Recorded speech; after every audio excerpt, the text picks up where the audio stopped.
hoje aqui a gente vai estar falando sobre alinhar fé e ciência contra o câncer. É bem interessante que existem trabalhos que falam para a gente que quando a gente tem uma campanha, o resultado ele aparece logo. Então já faz alguns anos, né, que a gente convive aí com o Outubro Rosa. Então a gente tem outras cores, né, e outros motivos ao longo do ano, mas o Outubro Rosa, ele é um lembrete para a gente do cuidado e da necessidade de prevenção em relação ao câncer feminino, mas também ao câncer masculino, né, o câncer de mama, câncer de próstata também, a gente precisa lembrar, né. Então, quando a gente tem essa campanha em outubro, a gente vê uma procura maior, né, das pessoas pelos exames, e é esse o objetivo. O objetivo da campanha do Lembrete do Outubro é que a gente lembre que a gente precisa se cuidar, né, e é para isso que a gente vai conversar aqui. Eu queria começar contando a história de mais de uma década atrás. Uma vez, Asas de Socorro trouxe um indígena para uma cidade, e ele estava perdendo a visão. E ele foi para a cidade para fazer um tratamento ocular, para ver se conseguia recuperar a vista. E muita gente chegou para ele e falou assim: olha, mas que bobeira, por que você vai para a cidade fazer isso? Né? Você não precisa fazer, acho que a vontade de Deus é que você fique cego mesmo, fica onde você está. Interessante aquele homem, né, na simplicidade dele, ele falou assim: eu só vou ter certeza que é a vontade de Deus que eu fique cego quando eu der todos os passos que estão ao meu alcance, que eu posso ter para me cuidar. Se depois que eu fizer tudo, eu ainda não tiver resultado, eu vou entender que essa é a vontade de Deus. A vida daquele homem marcou muito a minha caminhada. Lembrar, né, quando eu estava preparando nossa reflexão para hoje, eu lembrei da vida dele. Que sabedoria! É isso que nós precisamos entender como a nossa parte. Tem uma parte que é nossa e a gente precisa caminhar nela para que a vontade de Deus fique clara. Historicamente, a gente tem uma divisão, né, entre fé e ciência. Parece que no final do século, a ideia da modernidade é que a ciência tinha que provar tudo, e aquilo que não era provado, então estava em contradição à fé. A ciência é limitada. Por mais que a gente tenha muitos recursos hoje, né, a pandemia tem até mostrado isso, a limitação da ciência, a falta de explicações, né, mas a ciência não é contrária à fé. Ciência e fé andam juntas. É Deus que dá sabedoria, é Deus que revela mistérios. Se a ciência ainda não provou todos os mistérios de Deus, é porque Deus tem os limites dele também.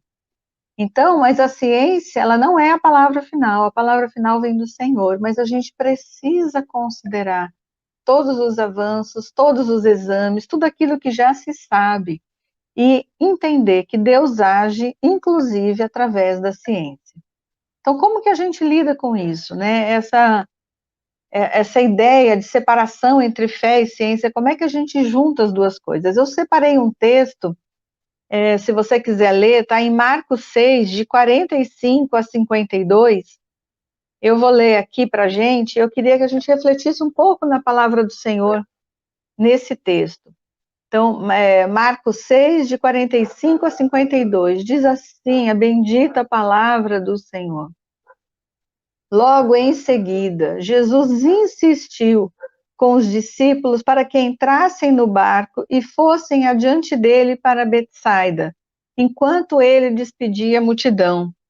Tendo-a despedido, subiu ao monte para orar. Ao anoitecer, o barco estava no meio do mar e Jesus se achava sozinho em terra. Ele viu os discípulos remando com dificuldade, porque o vento soprava contra eles. Alta madrugada, Jesus dirigiu-se a eles, andando sobre o mar, e já estava a ponto de passar por eles. Quando o viram andando sobre o mar, pensaram que fosse um fantasma. Então gritaram, pois todos o tinham visto e ficaram aterrorizados.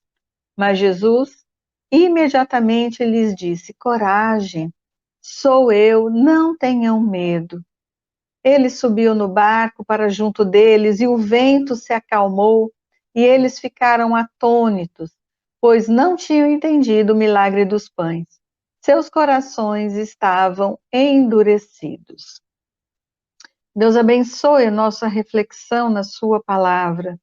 Quero fazer alguns comentários sobre esse texto. Ele acontece imediatamente após a multiplicação dos pães. O finalzinho do texto diz para a gente que os discípulos não tinham nem entendido ainda o que era aquela multiplicação de poucos pães e peixinhos alimentando uma multidão, sobrando ainda. Eles estavam tentando processar que Deus é esse que faz tudo isso. Estavam invadidos pela graça de Deus. E aí o Senhor, o texto que a gente leu, insistiu para que eles entrassem no barco e fossem para o mar. É tão importante entender o que Jesus fez aqui. Jesus sabia o que esperava os discípulos ali na frente, os discípulos não. A palavra aqui para insistiu, ela é uma palavra que traz uma força. Jesus compeliu, é como se os discípulos não tivessem outra opção. É como se fosse uma ordem de Jesus: entrem no barco e vão para o mar. Ele, de uma certa forma, ele forçou, ele compeliu, ele insistiu os discípulos a entrarem ali. E aí eles tiveram que enfrentar uma situação muito difícil. E eu começo perguntando: que Deus é esse que insiste, que compele a gente a enfrentar situações complicadas? Eu prefiro pensar num Deus que me tira de situações complicadas. Mas eu preciso crescer, amadurecer como cristã e entender que quando o Senhor insiste, ou me leva, ou me conduz para situações difíceis, como o caso de um câncer, como o caso de uma doença crônica, Ele tem os seus planos. O texto vai deixar claro isso para a gente. Mas é importante entender essa soberania de Deus, essa condução de Deus na nossa vida. Que tudo aquilo que Ele permite na nossa vida tem propósitos. Enquanto os discípulos entravam no mar, o texto diz para a gente que Jesus, ele subiu ao monte, ele ficou sozinho, ele despediu as multidões e ele foi orar.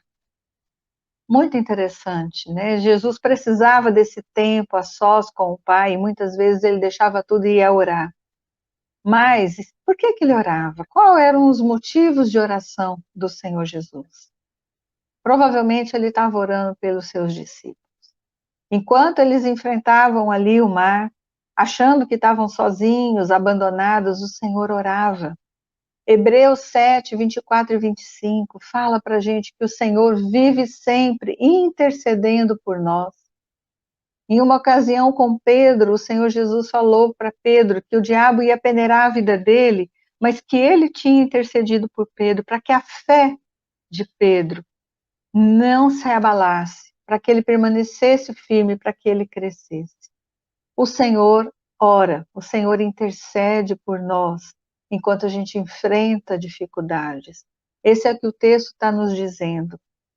O texto diz também que ele viu, Jesus viu que os discípulos estavam com dificuldades para remar, ele viu que o vento era contrário, ele sabe todas as coisas. Meu irmão, minha irmã, o Senhor Jesus vê tudo que você enfrenta.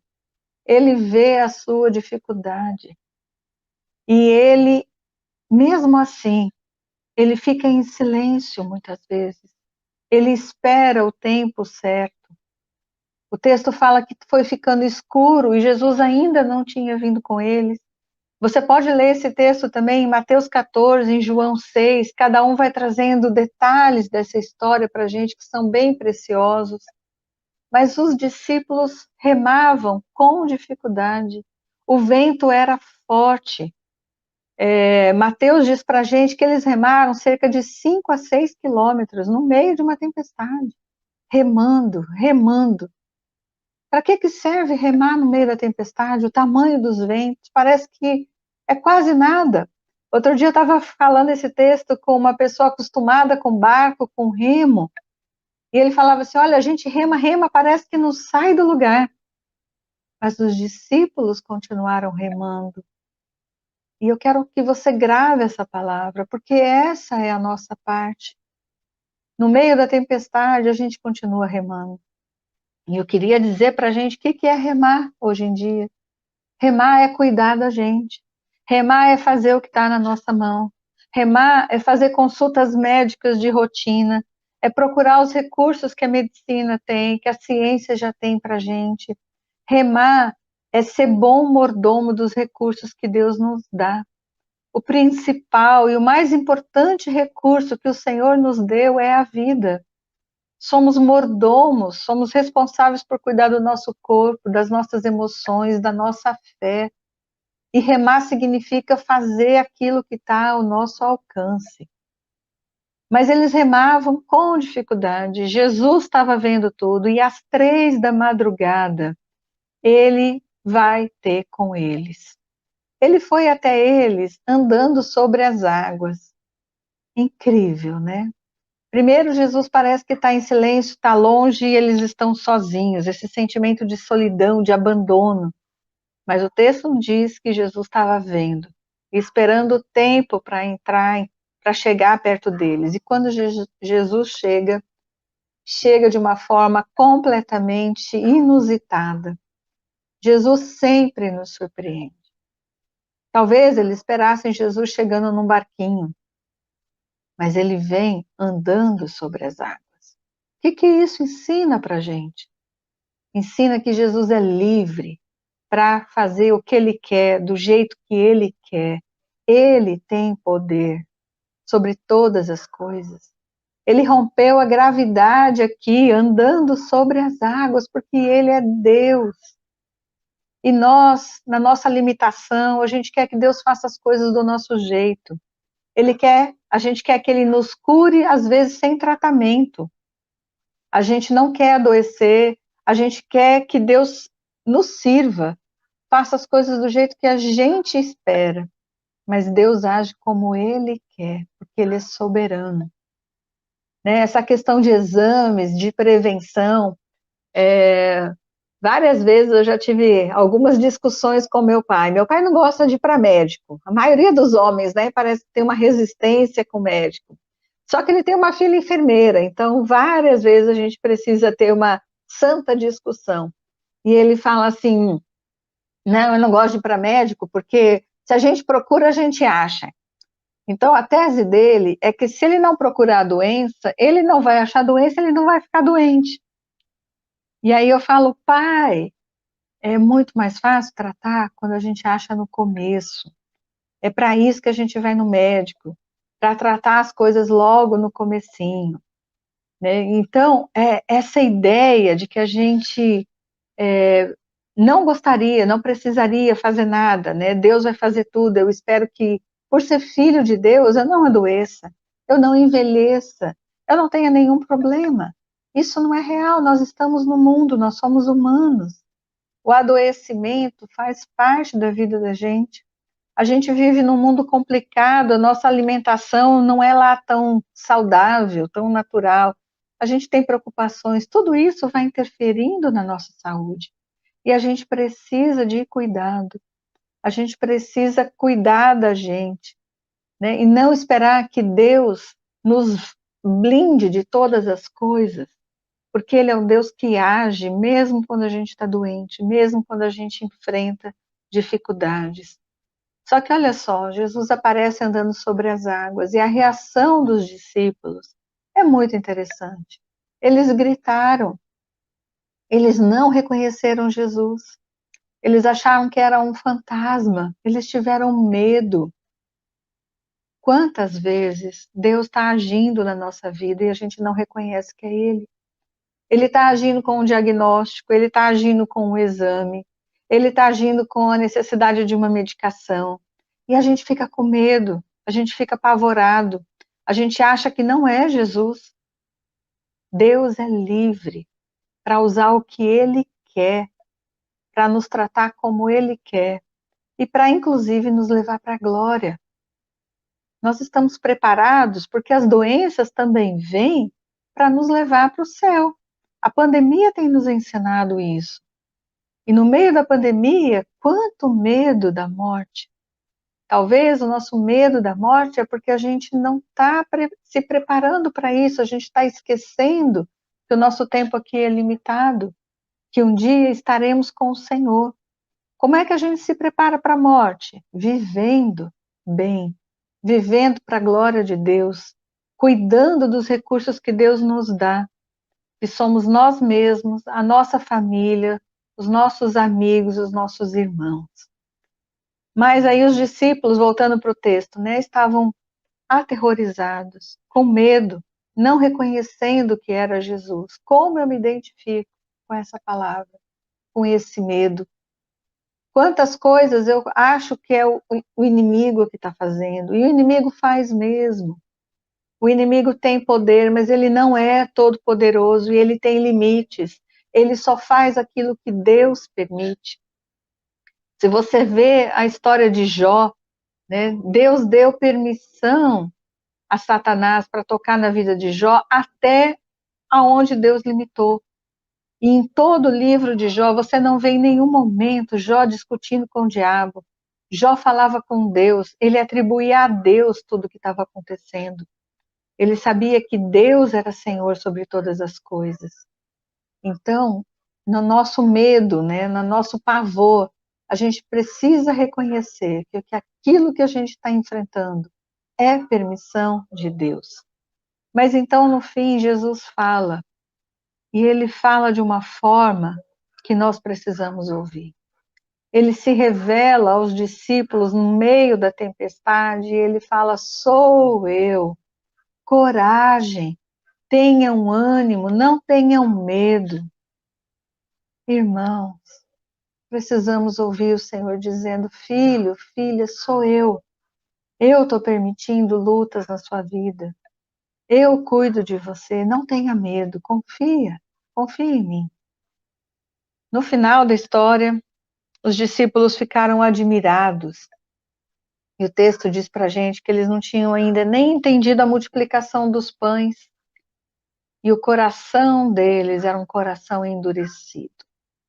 Interessante essa palavra, coração endurecido, no original poroses, significa um mármore tão duro que a água não penetra. É um calo, tipo um calo ósseo, onde o osso se forma numa fratura e aquele osso fica duro. Jesus está falando para os seus discípulos, e ele está falando: olha, vocês estão com o coração endurecido.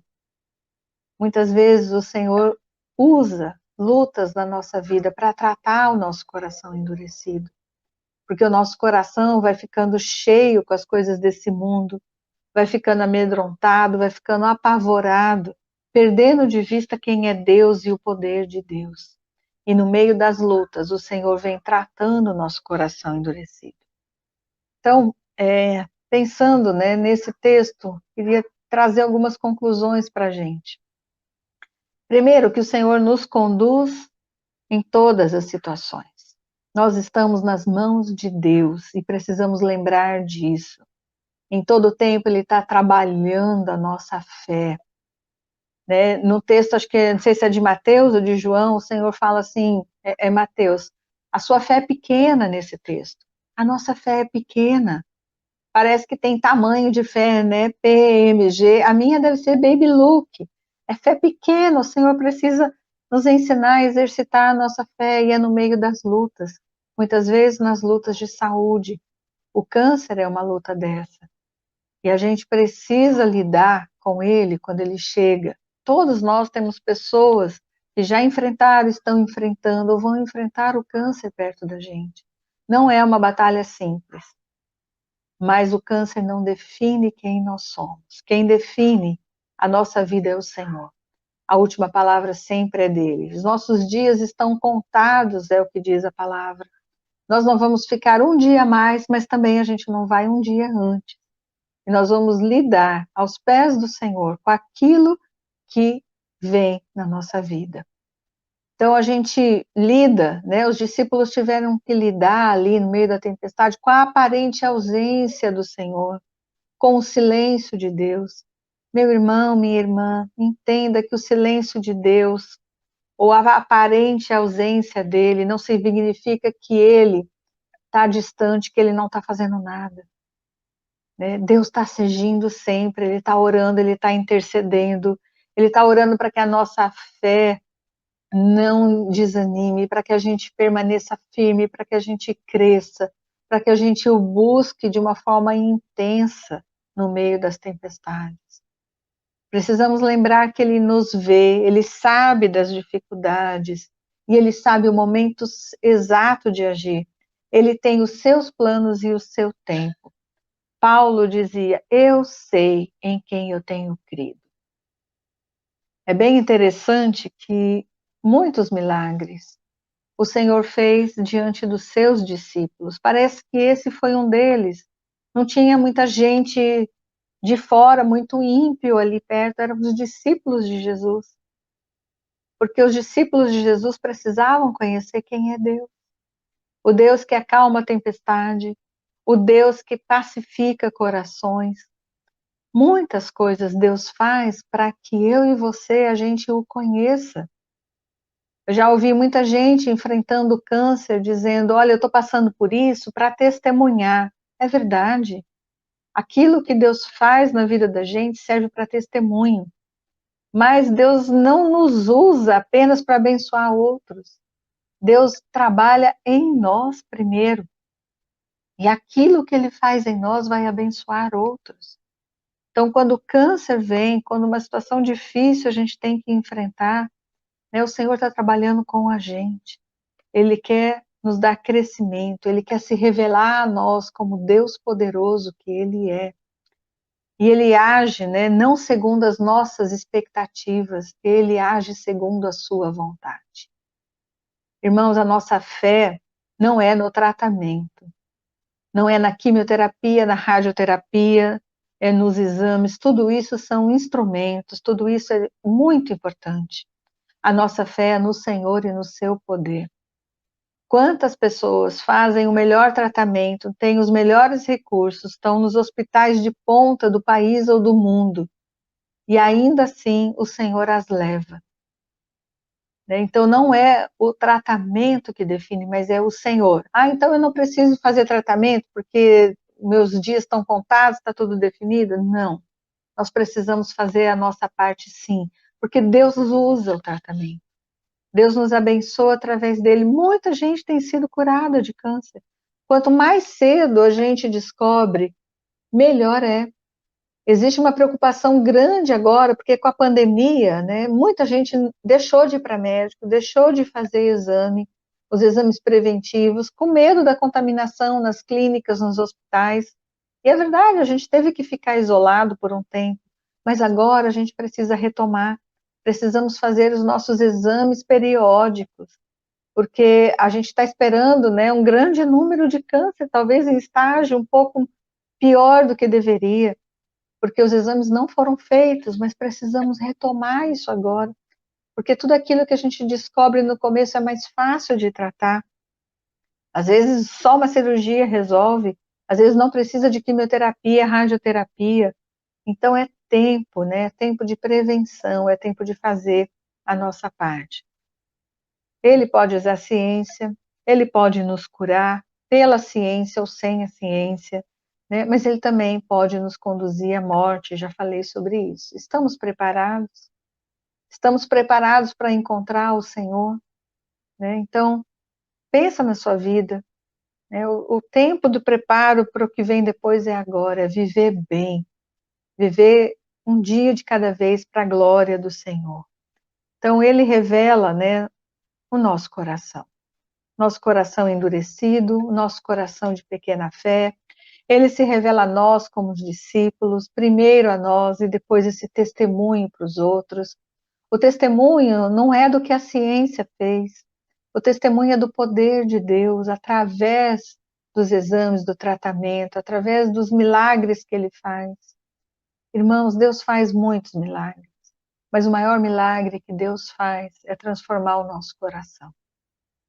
Mais do que o cuidado do nosso corpo, mais do que a cura das nossas doenças, Só o Senhor é capaz de transformar o nosso coração endurecido. Só o Senhor é capaz de nos dar uma nova vida, a vida da nova criatura.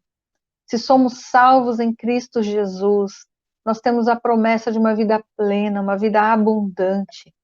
Nós podemos ouvir a voz do bom pastor e podemos ser transformados dia a dia à imagem do Senhor. Esse é o maior milagre. E Deus usa as ferramentas que Ele quer. A palavra fala que nós somos o barro e Ele é o oleiro. E o oleiro mexe com o barro como quer. Ele quebra o vaso e faz de novo quantas vezes for necessário, porque Ele é o nosso Deus. Ele sabe que ferramentas Ele precisa usar. Cada um de nós tem uma área que a gente é mais sensível, onde Deus tem nos tratado. Pode ser na área de saúde, outros pode ser na área emocional, mas o Senhor está agindo. E Ele quer ser conhecido por nós. Ele quer, Paulo dizia isso, né? Para o conhecer e o poder da sua ressurreição. O Senhor quer que você o busque. Ele quer que você o conheça intimamente. Que você deixe as distrações desse mundo. A gente gasta tanto tempo curtindo, compartilhando coisas que não edificam.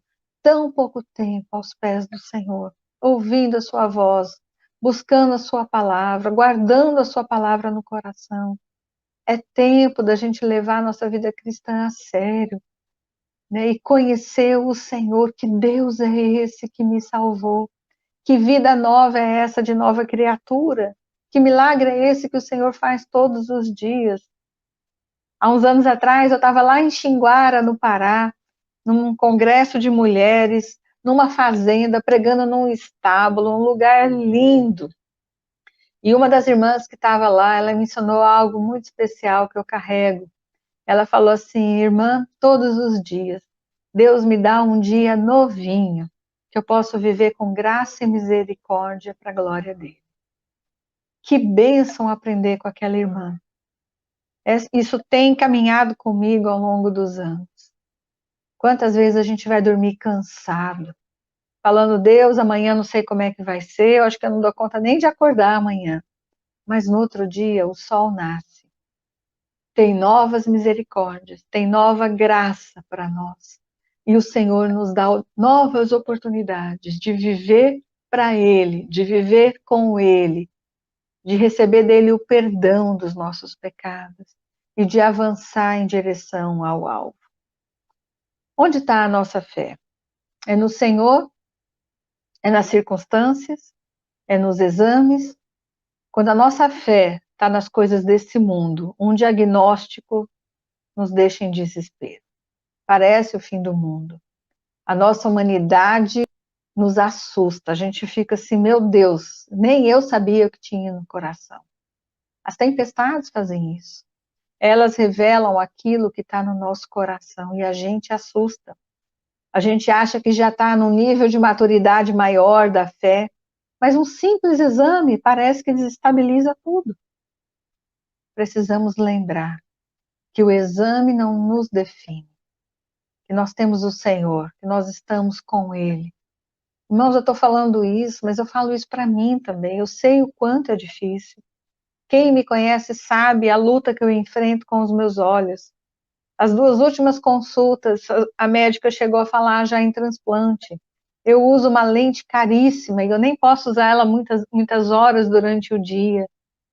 E eu já quase perdi minha carteira de motorista. Sem as minhas lentes eu não me enxergo. Já pedi a Deus tantas vezes para me curar. Eu comecei a usar óculos com 9 anos de idade e eu tenho uma córnea muito complicada. E aí o Senhor não me curou, mas Ele tem me ensinado a dar passos, a procurar um médico, a ouvir coisas complicadas, e daí eu procuro outro médico e faço um tratamento, faço outro tratamento. Chego em casa arrasada depois das consultas. Eu tenho medo de ir no oftalmologista. Sabe aquele óculos que bota na gente? Tenho pavor. Pavor. Cada vez que eu vou, eu tenho que estar em oração. Mas a graça de Deus. E o Senhor me fala: hoje você está enxergando. E o Senhor vai me dando recursos. Meus filhos me deram um negócio, aquele Kindle de aniversário, que eu posso ler sem lente, eu boto letra gigante. Eu falo, louvado seja Deus pelos recursos que Ele dá, porque Ele vai cuidando da gente. E meu marido fala assim, querida, se a vista piorar, a gente vai lidar com isso quando chegar. Quando chegar e se chegar. Mas até lá, a gente vai viver um dia de cada vez com a graça do Senhor, confiando no Senhor, porque eu lembro que a minha mãe conta, né? Primeira vez que ela me levou no oftalmologista, ele falou assim, ela não vai enxergar até os 15, 16 anos, ela vai ficar cega. Eu já passei dos 50 e eu estou enxergando. E a minha mãe fala, aquele médico era um louco. Ele falou aquilo que ele via, mas a minha vida está na mão do Senhor. E é o Senhor que tem a última palavra, e eu preciso lembrar disso todos os dias.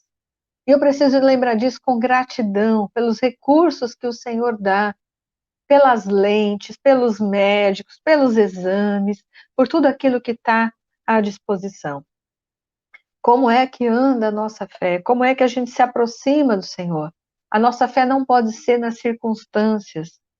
Eu já quero ir concluindo com Hebreus 11:6, uma palavra que, se você está procurando um versículo para decorar, fica a dica.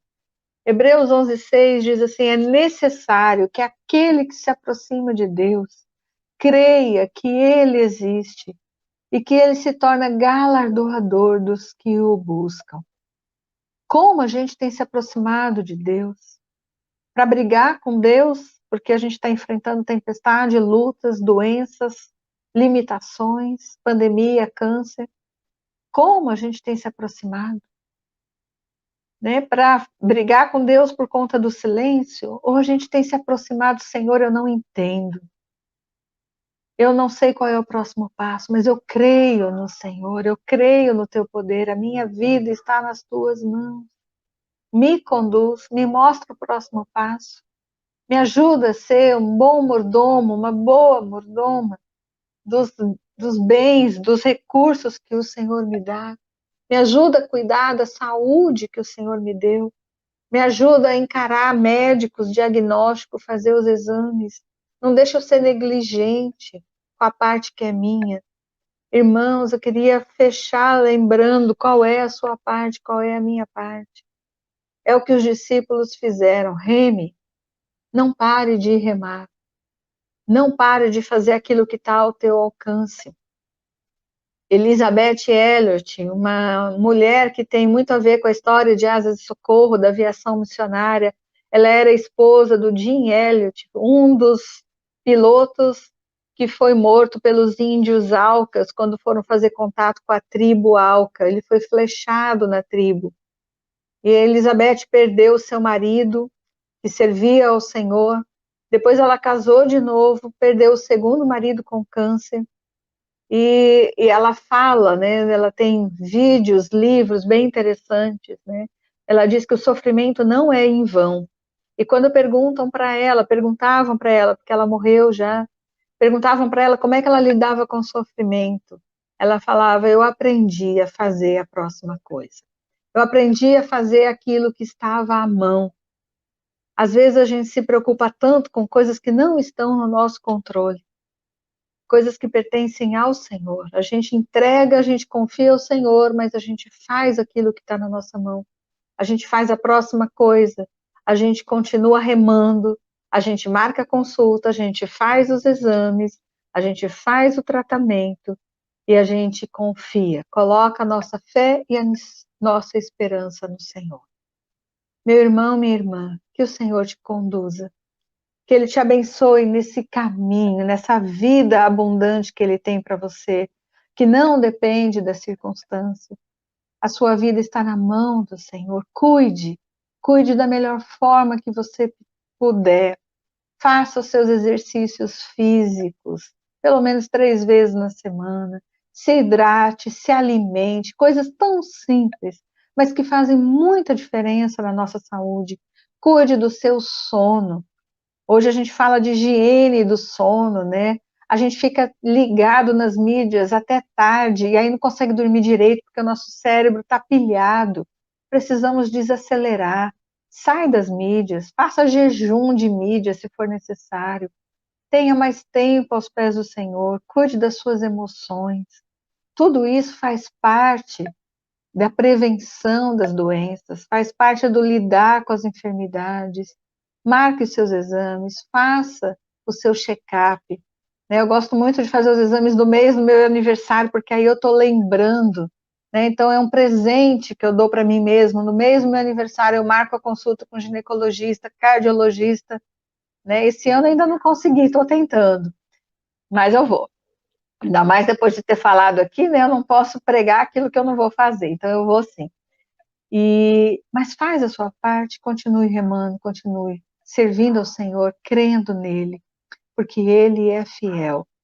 Né? E ouça a palavra do Senhor, filho, filha, sou eu. Coragem, tenha ânimo, sou eu que cuido de você. Deus te abençoe, Luiz, está com você e muito obrigada por esse tempo, esse privilégio de estarmos juntos.